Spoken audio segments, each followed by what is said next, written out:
ஆண்டவரும் இரட்சகருமாக இயேசு கிறிஸ்துவின் இனிய நாமத்தில் உங்கள் யாவருக்கும் அன்பின் வாழ்த்துக்களை தெரிவித்துக் கொள்கிறேன். அருமையான தேவப்பிள்ளைகளே, புதிய நாள், புதிய நம்பிக்கை, new day, new hope daily devotion மூலமாய் இந்த வாரத்தின் வேலை நாட்களில் முதல் நாள் உங்களை சந்திப்பதில் நான் மிகுந்த மகிழ்ச்சி அடைகிறேன். பாருங்கள், 6 மாதம் முடிஞ்சிச்சு, பாதி வருஷம் முடிச்சிட்டோம்.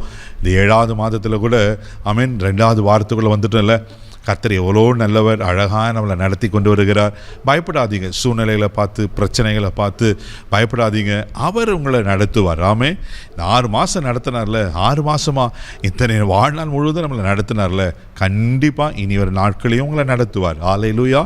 இன்றைக்கு கூட கர்த்தர் நமக்கு கொடுக்கிற வார்த்தை என்ன? பிரசங்கின் புஸ்தகம் 7ஆம் அதிகாரம் 8வது வசனத்தை கூட வாசிக்க கேட்போம். ஒரு காரியத்தின் துவக்கத்தை பார்க்கிலும் அதன் முடிவு நல்லது. தேவ பிள்ளையில, ஒருவேளை இந்த வருஷம் துவங்கி 6 மாதம் முடிஞ்சிச்சு பிரதர், இன்னும் அப்படியே தான் இருக்கிறேன், அப்படி கஷ்டப்பட்டு கொண்டு இருக்கீங்களா? பயப்படாதீங்க, ஆண்டவர் எல்லாவற்றையும் பார்த்து கொள்வார்.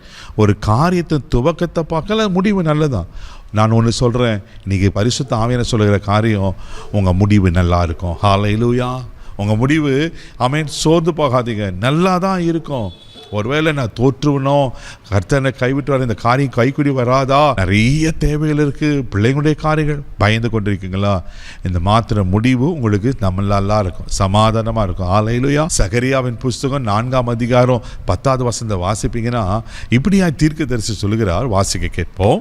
அற்பமான ஆரம்பத்தின் நாளை யார் அசட்டை பண்ணலாம்? பூமி எங்கும் சுற்றி பார்க்கிறவளாகிய கர்த்தருடைய 7 கண்கள் செருபாபேல் கையில் இருக்கிற தூக்கு நூலை சந்தோஷமாய் பார்க்கிறது என்றார். அற்பமான ஆரம்பத்தினால யார் அசட்டை பண்ணுவான்? ஹல்லேலூயா. தேவப்பிள்ளைகளே, ஆண்டவர் ஒரு நாள் உங்களை அற்பமாக பார்க்கல, ஒரு நாள் கர்த்தர் உங்களை அசட்டையும் பண்ணலை. ஆமென்.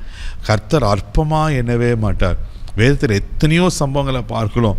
கர்த்தர் இந்த செருபாபேலுக்கு சொல்லும் போது சொல்லுவார், செருபாபேல் கைகளை கொண்டே நான் துவங்கினேன், செருபாபேலை கொண்டே நான் முடிப்பேன் அந்த வேலையை. ஆண்டவர் அழகாக சொல்லுவார். தயப்பில்லை, சோர்ந்து போகாதீங்க.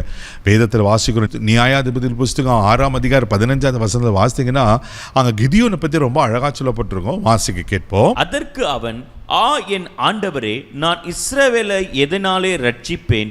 இதோ மனாசையில் என் குடும்பம் மிகவும் எளியது, என் தகப்பன் வீட்டில் நான் எல்லாரிலும் சிறியவன் என்றான். பாருங்க, ஆண்டவர் சொல்லுவார், நீ இஸ்ரவேலரை மீதியாரின் கரத்தில் ரட்சிப்பாய் என்று. ஆனால் கிதியோன் சொல்கிற ஸ்டேட்மெண்ட் என்ன தெரியுமா? நான் ரொம்ப மிகவும் சிறியவன், என் குடும்பம் ரொம்ப எளியது. என்ன ஆண்டவர் சொல்கிறீங்க? என்ன கொண்டா செய்ய போகிறீங்க? ஆண்டவர் அழகாக சொல்வார். தெய்வ பிள்ளைகள் 14ஆம் வசனம் வாசித்தீங்கன்னா, உனக்கு இருக்கிற இந்த பலத்தோடு போ, உன்னை அனுப்புகிற நான் அல்லவா சொல்லி 16வது வசனம் அழகாக சொல்லப்பட்டிருக்கோம். நான் உன்னோடு கூட இருப்பேன், ஒரே மனுஷனை முறியடிக்கிறது போல நீ மீதியானரை முறியடிப்பாய். ஹல்லேலூயா. தெய்வ பிள்ளைகள், ஒருவேளை நீங்கள் அற்பமாக காணப்படலாம், ஒருவேளை உங்கள் ஆர்வம் அற்பமாக இருக்கிறது போல இருக்கலாம். பயப்படாதீங்க. இங்கே சொல்லப்பட்டிருக்கு, ஒரே மனுஷனை முறியடிக்கிறது போல கிதியோன் மீதியானரை முறியடிச்சாராம். உங்கள் வாழ்க்கையில் கர்த்தர் வெற்றியை கொடுப்பார். இந்த நாள் ஒரு ஜெயத்தின் நாளாக இருக்கும். இந்த மாதம் ஒரு ஜெயத்தின் மாதமாக இருக்கும், சுதந்திரிக்கிற மாதமாக இருக்கும். இந்த நம்புங்க, விசுவாசிங்க, கர்த்தர் ஒரு நாள் உங்களை கைவிட மாட்டார். கண்களை மூடி நம்ம ஜெபிக்கலாம். அன்பு தகப்பனே, உமக்கு நன்றி சொல்லி துதிக்கிறோம். ஸ்தோத்திரப்பா. அன்றரே, உமக்கு ஸ்தோத்திரம். ஒரு காரியத்தின் துவக்கத்தை பார்க்கலாம், அது முடிவு நல்லதுன்னு சொன்ன போல, துவக்கம் ஒரு அற்பமாக இருக்கிறது போல இருக்கலாம்ப்பா, ஆனால் முடிவை சம்பூர்ணமாக நீங்கள் கொடுக்க போறீங்க. காய் ஸ்தோத்திரம். ஆசீர்வதி. யார் என்னென்ன தேவைகளோடு எதிர்பார்ப்பவர்களோடு இருக்காங்களோ ஆண்டவரே, அதை கைக்குடி வர பண்ணுங்கப்பா. இந்த மாதம் நன்மையாக முடிய பண்ணுங்க, இந்த நாளை நன்மையாக முடிய பண்ணுங்க, இந்த வாரத்தை நன்மையாக முடிய பண்ணுங்க. ஆசீர்வத்துக்கு கனப்படுத்தும் இயேசுவின் மூலம் ஜெபக்கலாம் பிதாவே. ஆமென். உங்கள் முடிவு நல்லா இருக்கும். தைரியமாக போங்க. God bless you.